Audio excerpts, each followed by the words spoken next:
In January 2026, Bloomberg News published the results of a year-long investigation. It alleged that a company called Birch Ventures Limited, registered in the Isle of Man, connected to a sanctioned Iranian banker named Ali Ansari, had been used in 2013 to purchase a portfolio of 12 derelict mansions on this street for £73 million. And that the person alleged to have directed those purchases through Ansari as a financial intermediary was Mojtaba Khamenei, who in March 2026 became Iran's new supreme leader. Bloomberg said Khamenei's name appears on none of the documents. His alleged London property portfolio, according to the investigation, is worth more than £150 million. It sits mostly empty behind locked gates on Billionaires Row. Today, the full story of Billionaires Row, the street that attracted Saudi kings, Kazakh presidents, Greek royalty, and music superstars. The 10 mansions a Saudi royal family reportedly bought for tens of millions of pounds and may never have slept in. The mock Tudor mansion that triggered a 5-year high court battle between a dead king's widow and a Swiss foundation. And the one fact that explains why a mansion can rot for 30 years and still be worth 40 times what you paid for it. Stay to the end, because the last revelation is not about the houses. It is about the ground they are standing on. The street. From a bishop's hunting park to Millionaires Row, to the world's most documented ghost street. The Bishop's Avenue takes its name from Arthur Winnington Ingram, Bishop of London, who owned much of this land following a grant in 1904. Most of it was sold privately in the early 20th century. By the 1930s, the address was already attracting serious wealth. Sugar magnate William Lyle built here. Gracie Fields, the highest-paid film star in the world in the 1930s, made it her London home. King Constantine II of Greece, godfather to Prince William, lived here. Billy Butlin, the holiday camp founder. Lakshmi Mittal, the steel billionaire. By the 1990s, Millionaires Row was no longer accurate. The nickname changed to Billionaires Row. And then something strange happened. The houses got more expensive, and the people inside them started disappearing. Between 1989 and 1993, a row of 10 mansions on the Bishop's Avenue was purchased on behalf of members of the Saudi royal family. King Fahd, Saudi Arabia's monarch from 1982 until his death in 2005, paid $31.5 million for one property called The Towers, then had part of the original structure demolished and rebuilt as a grand red brick mansion. Combined, the 10 properties were worth tens of millions of pounds at the time of purchase.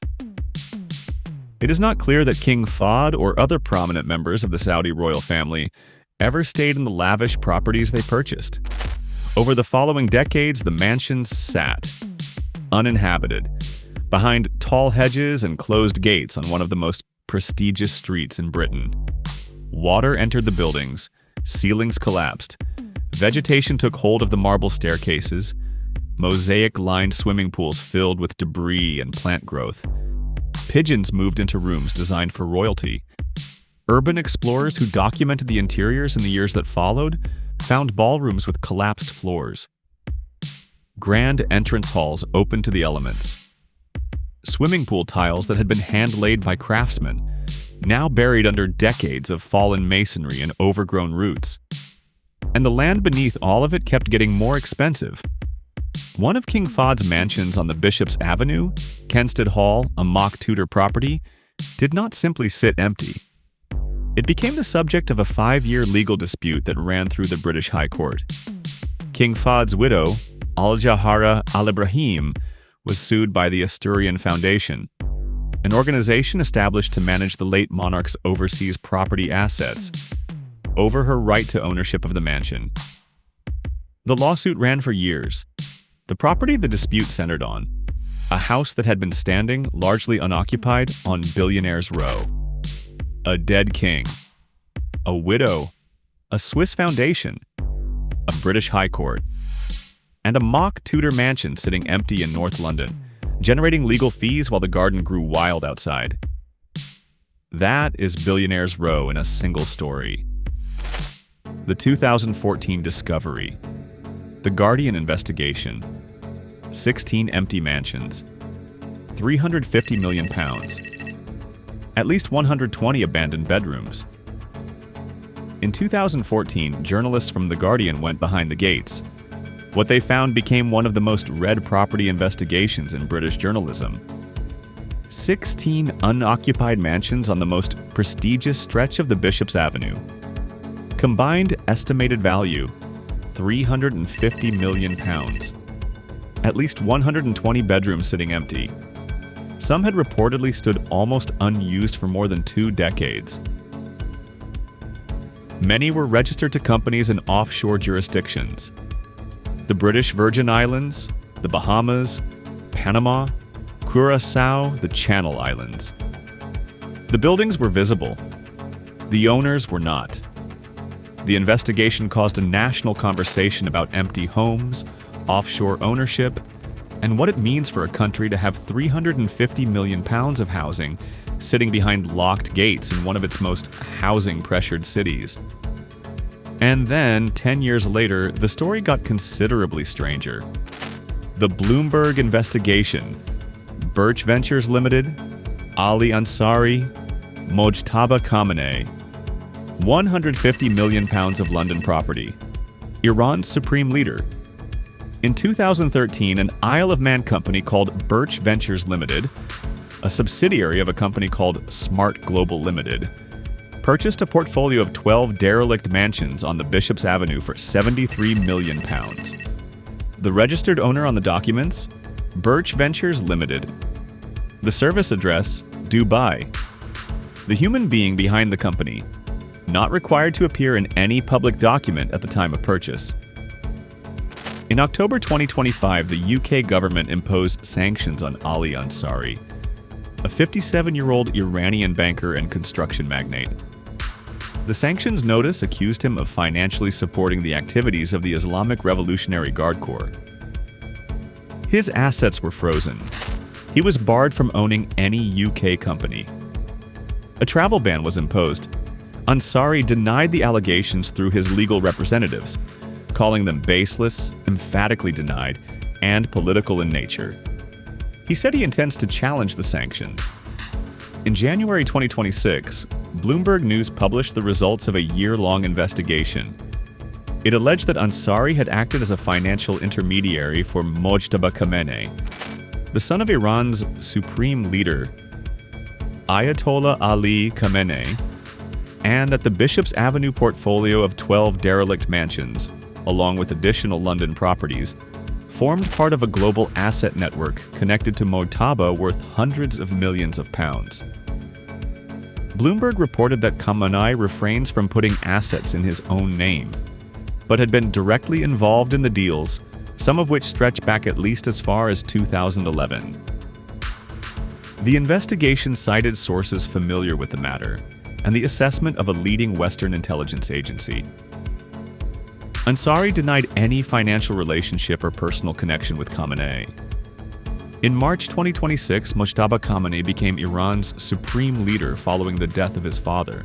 The 12 derelict mansions on the Bishop's Avenue, bought for 73 million pounds through an Isle of Man shell company, left empty for years and now estimated to be worth closer to 100 million pounds despite their deteriorating state, remain standing behind locked gates. The hedges are taller than ever. The windows are still dark. Also in the portfolio, according to The Times and Bloomberg, 2 luxury apartments in Palace Green, Kensington, the same street as the Israeli embassy in London. Security experts noted the apartments had a direct line of sight to the embassy compound. Ansari denied this characterization through his representatives. Why the land never loses? The 1.125 million pound house that is now worth 40 million pounds. The economics of strategic abandonment. Here is the question the Bishop's Avenue forces you to ask. How does a mansion rot for 30 years and still make money?